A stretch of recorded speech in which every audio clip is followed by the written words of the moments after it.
Hey everybody, this is Radium, and today we're going to jump balls deep into World of Warcraft as I show you how to defeat a Blood Death Knight. I'm going to start by telling you about all the moves a Death Knight can use in order to get their health back during the duel. The first is Vampiric Blood. It gives them no actual health, but will increase the effectiveness of all their healing spells by 40%. For this reason, anytime you see a Death Knight that has this active, you should attempt to silence them. A Death Knight can be silenced and over half their moves are unusable, including all of their heals other than Death Strike.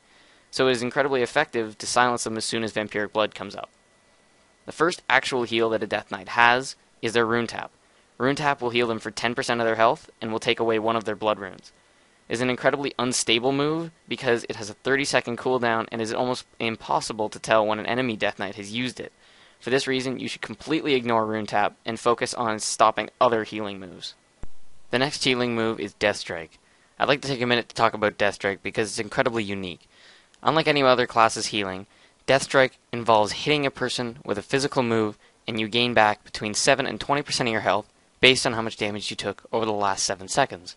Death Strike consumes 1 Frost and 1 Unholy Rune and should be avoided at all costs because it gives the Death Knight back a lot of health and when combined with the Vengeance buff does a lot of damage, but I'll get into maneuvering at a later time.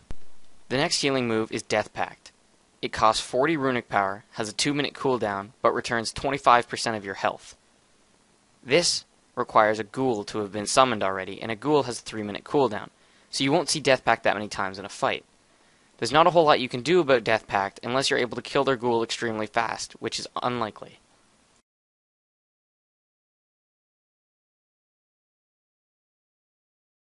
To sum up stopping a Death Knight's heals, what you'll need to do is you will need to stay away from their Death Strike, you'll need to make sure they're always silenced when they have Vampiric Blood up, and possibly kill their ghoul if you have time or energy to do so. Staying away from a Death Knight is absolutely crucial to a fight, considering Death Knights not only damage you, but heal themselves when they're close. Most classes have the ability to get away from a Death Knight because their Death Grip has a 30-second cooldown. Barring the Goblin's ability to rocket jump forward, Death Knights move extremely slowly. In order to stay away from a Death Knight, you will need to watch closely for Chains of Ice and attempt to get it off you. Other Death Knights can use their anti-magic shield before it's put up to keep it off, as well as some other classes have abilities to take it off once it's been applied, such as rogues can use their Cloak of Shadows. This will allow you to get away from the Death Knight faster and hopefully keep you from being hit by Death Strike or other powerful moves. Death Knights have a buff called Vengeance, which gives you 5% of the damage you receive as attack power up to 10% of your total health. This will continue to stack as long as they're being hit, will degrade 5% during battle and 10% out of battle. This is why you'll want to stay away from a Death Knight and not engage them until their Vengeance has dropped a certain amount. Soon I will show you an incredible example of how a rogue can use their Vanish and then Sprint to get far enough away from a Death Knight that they can have the Vengeance buff going away while they wait and heal themselves.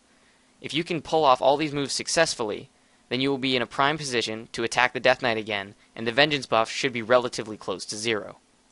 Here you will see the rogue actually sprinting away.